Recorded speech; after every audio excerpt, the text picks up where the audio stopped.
Israeli सेना ने Gaza के कोने कोने में घुसकर उसे खंडहर में तब्दील कर दिया है, लेकिन उसके बावजूद वो हमास का सफाया करने में नाकामयाब रही है। उत्तरी गाजा में जिन इलाकों से आईडीएफ ने हमास को उखाड़ फेंका था, अब उन्हीं इलाकों में हमास की दोबारा वापसी हो रही है। लेकिन सबसे बड़ी बात यह है कि गाजा के रफा शहर में हमास का नेटवर्क अभी भी बरकरार है और रफा से अब इजरायली सेना पर एक के बाद एक बड़े हमले हो रहे हैं, जिसकी वजह से पीएम नेतन्याहू की मुश्किलें बढ़ गई हैं।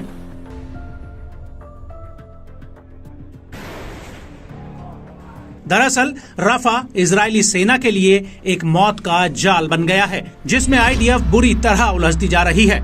लेकिन पीएम नेतन्याहू का कहना है कि रफा से हमास के सफाए के बाद ही आईडीएफ गाजा से बाहर निकलेगी। लेकिन अब रफा पर हमले को लेकर इजराइल में विरोध शुरू हो गए हैं।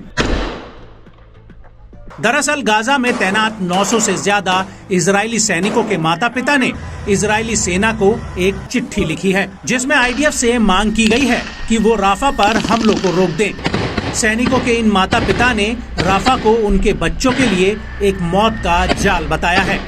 आपको बता दें कि 2 मई को ये चिट्ठी इजरायली सेना को लिखी गई थी।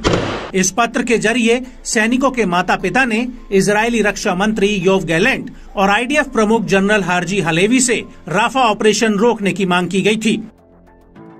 इस चिट्ठी के मुताबिक सामान्य जानकारी रखने वाले किसी भी व्यक्ति के लिए ये साफ है कि राफा में घुसपैठ के संबंध में महीनों की चेतावनियों और घोषणाओं के बाद दूसरी तरफ की सेनाएं सक्रिय रूप से हमारे सैनिकों पर हमला करने की तैयारी कर रही हैं। हमारे बेटे शारीरिक और मानसिक रूप से थक चुके हैं और अब आप उन्हें इस खतरनाक स्थिति में भेजने का इरादा रखते हैं।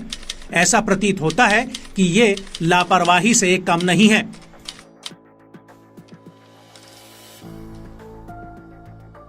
आपको बता दें कि राफा के भीतर किसी भी इजरायली सैनिक के लिए जटिल हालात हैं। हमास ने महीनों का वक्त लगाकर वहां पर खुद को मजबूत किया है।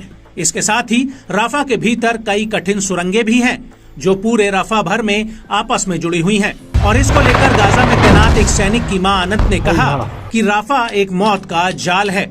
हमारे सैनिकों की हत्या के लिए जगह तैयार करने के लिए हमास के पास बहुत समय था। हम बहुत चिंतित और परेशान हैं।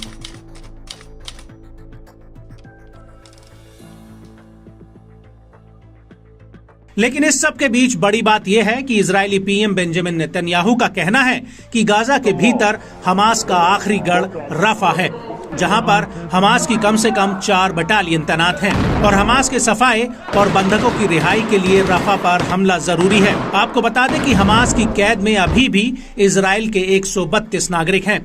लेकिन रफा पर हमले को लेकर इजरायली सेना के भीतर कुछ सैनिकों में भी चिंता है।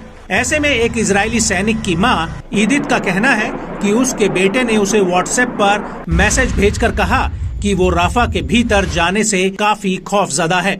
मेरे बेटे का कहना है कि वो हमास के साथ लड़ाई के खिलाफ नहीं है, लेकिन राफा के भीतर घुसना इस मिशन को उचित नहीं ठहराता है।